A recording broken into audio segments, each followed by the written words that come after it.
হয় সমাগত বাৰিষা আৰু বাৰিষাৰ পূৰ্বে ব্ৰহ্মপুত্ৰ নদীয়ে ভয়ংকৰ গৰাখহনীয়া অব্যাহত ৰাখিছে আৰু মই বৰ্তমান উপস্থিত আছোঁ বাগবৰ সমষ্টিৰ পাহাৰপুৰ অঞ্চলত আৰু পাহাৰপুৰ অঞ্চলত বাৰিষাৰ পূৰ্বে কিদৰে ভয়ংকৰ গৰাখহনীয়া অব্যাহত ৰাখিছে আমি কেমেৰামেনখনক দেখুৱাবলৈ যত্ন কৰিম। এয়া হৈছে ব্ৰহ্মপুত্ৰ নদীৰ প্ৰবল গৰাখহনীয়া দৃশ্য।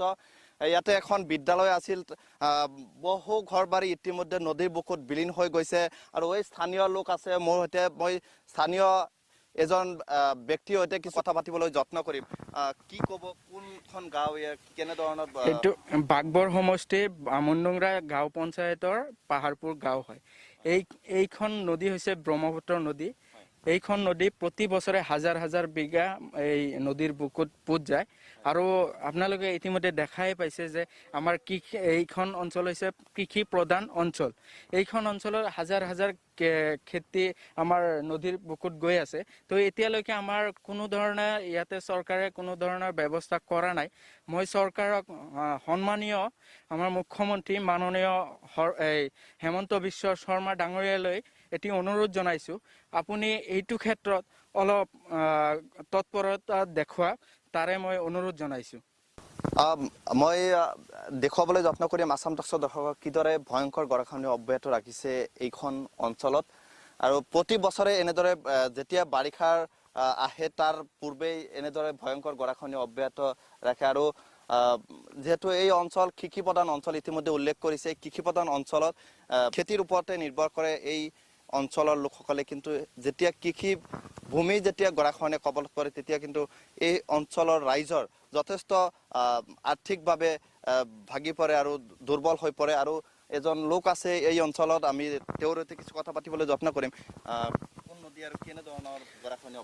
এইটো আপোনাৰ ব্ৰহ্মপুত্ৰ গৰাখহনীয়া প্ৰতি বছৰে আমাৰ ইয়াত অব্যাহত চলি আছে। যোৱা বছৰো আমাৰ 2000 বিঘামান মাটি ব্ৰহ্মপুত্ৰ যা গৈছে।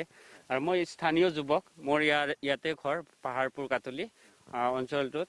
ইয়াতে আপোনাৰ মই থকা এই 100 মিটাৰমান আগতে আপোনাৰ এটা LP স্কুল আছিল, যোৱা বছৰ ভাঙি গ'ল। ইফালে আপোনাৰ তাতে পাহাৰপুৰৰ সিটো চাইডত এটা LP স্কুল আছিল, এই বছৰ ভাঙিলে। আৰু বহুত বিঘা কৃষিজীৱী অঞ্চল মানুহৰ আপোনালোকে চাই আছে, এতিয়াও খেতি পথাৰত শস্য আছে, সেইবিলাকৰ লগতে একেলগে ভাঙি আছে, চব যা গৈ আছে ব্ৰহ্মপুত্ৰৰ বুকুত। ইয়াতে আপোনাৰ এইখিনি গোটেই আপোনাৰ বসতি আছিলে, মানুহ চব ইয়াৰ পৰা যাব লগা হৈছে, ক'ত ক'ত গৈ আছে। গৰাখহনীয়াৰ ফলত আমাৰ বহুত মানুহ আমাৰ অঞ্চল এৰি বেলেগ জাগাত থাকিব লগা হৈ আছে।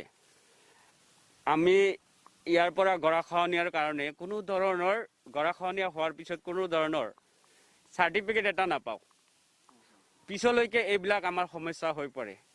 আজি গৰাখহনীয়াৰ পৰত ইফালে ডাঙৰ সেইটো নিশ্চয় কৰিব লাগে। আমাৰ BDO অফিচৰ পৰা এইটো আমাৰ দিব লাগে, কাৰণ আমি গৰাখহনীয়া হোৱাৰ পিছত আমাৰ ভূমিহীন হৈ যাওঁ। সেইবিলাক মানুহ যেতিয়া আমি বিদেশত যায়, ক'ৰবাত যায়, মাটি ৰাখি ঘৰ বাৰী বনাব লাগে, বিদেশী সমস্যা আহি যায়। মানুহে কয় বিদেশৰ পৰা আহিছে, তৎক্ষণাৎ গুৰুত্বপূৰ্ণ কথা উল্লেখ কৰিছে যে যিসকল লোকে গৰাখহনীয়া কবলত পৰে তেওঁলোকৰ বাবে চৰকাৰে চাৰ্টিফিকেটৰ ব্যৱস্থা গ্ৰহণ কৰিব লাগে, এই দাবী জনাইছে।